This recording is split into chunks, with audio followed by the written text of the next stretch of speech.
শীতকাল আসলেই অনেকে দেখি নানান রকমের গাছ লাগায়, দেখতেও খুবই সুন্দর লাগে। তাই আমি দেখো কতগুলো গাছ কিনে নিয়ে এসেছি, জবা গাছ, মানি প্ল্যান্ট, আর এখানে গাঁদা গাছ বিভিন্ন ধরনের, মানে দুটো তিনটে, লাল হলুদ। আর এখানে দেখো একটা বাড়িতে গেছিলাম, সেখানে কত রকমের গাছ লাগিয়েছে।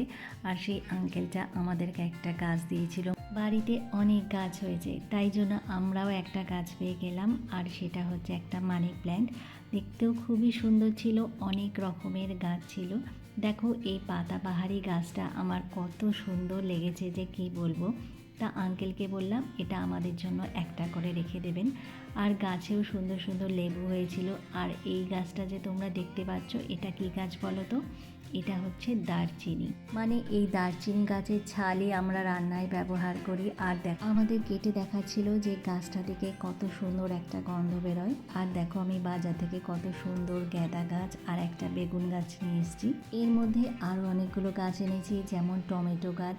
দেখি এবার এই ব্যালকানিতে আমার টমেটো আর বেগুন হয় নাকি।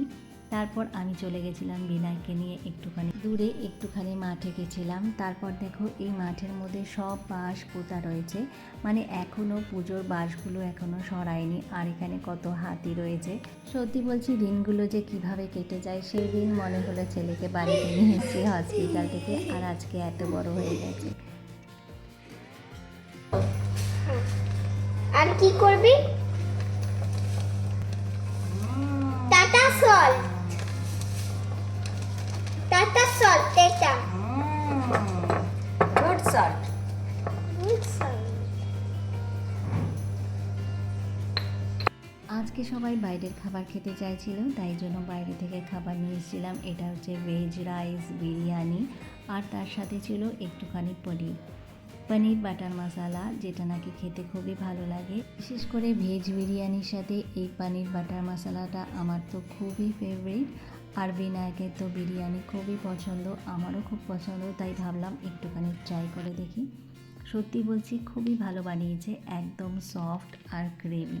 রোজ রোজ তো বাড়িতে রান্না করেই খাই, তাই আজকে ভাবলাম একটু বাইরের রেস্টুরেন্টের খাবার খাই। তাই জন্য আমরা এটা দিয়ে ডিনার করেছিলাম। লাইটার ও মা কি সুন্দর, দেখি দেখি দেখি। টাইমার হচ্ছে।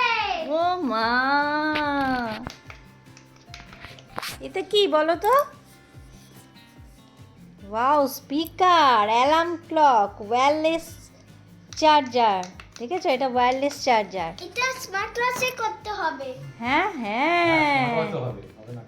বিনায়ক তো গিফটটা পেয়ে খুবই খুশি হয়ে গেছে, মানে এটা মাল্টিপারপাস ইউজ করা যাবে, মানে এটার মধ্যে লাইটও দেখা যাবে, তারপরে ঘড়িও আছে, প্লাস মিউজিকও শোনা যায়। আজকের মতো টাটা, শুভরাত্রি।